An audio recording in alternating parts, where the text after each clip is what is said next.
Türkmenistan'ın milli şairi Mahtumkulu Firaki sadece ülkesinde değil tüm Türk dünyasında tanınan ve sevilen bir şair.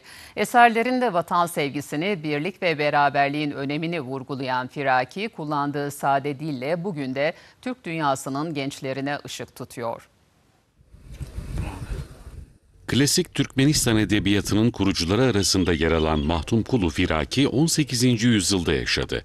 Firaki ilk eğitimini babası Devlet Mehmet Azadi'den aldı. Mahtumkulu Firaki'nin ilk medrese hayatı burada, Türkmenistan'ın Lebap eyaletindeki İdris Baba Medresesi'nde başladı.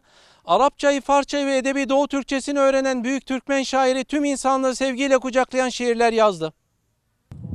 Mahtumkulu Firaki, İdris Baba Medresesi'nden sonra eğitimini günümüzde Özbekistan sınırları içinde yer alan Buhara ve Hive'de tamamladı. Mahtumkulu Firaki, Şirazi, Ali Şirnevai ve Fuzuli gibi klasik şairleri okudu.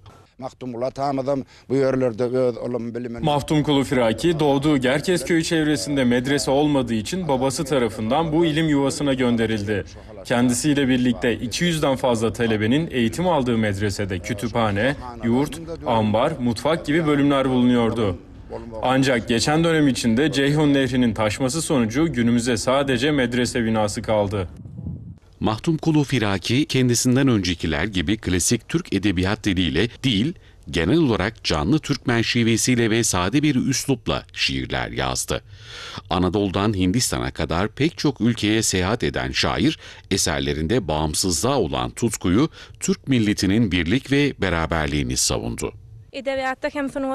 Mahtumkulu Firaki 700'den fazla şiir yazdı. Her geçen gün kıymeti artan şiirleri zamanımızın ruhuyla çok uyumlu. Onun şiirlerinde vatanseverlik, dostluk, kardeşlik ön planda. Genç neslin eğitilmesinde Mahtumkulu Firaki'nin öğretilerinden yararlanıyoruz. Mahtumkulu Firaki'nin şiirleri bugün 30 dile tercüme edilerek dünya edebiyatının kültürel mirası arasında yerini aldı.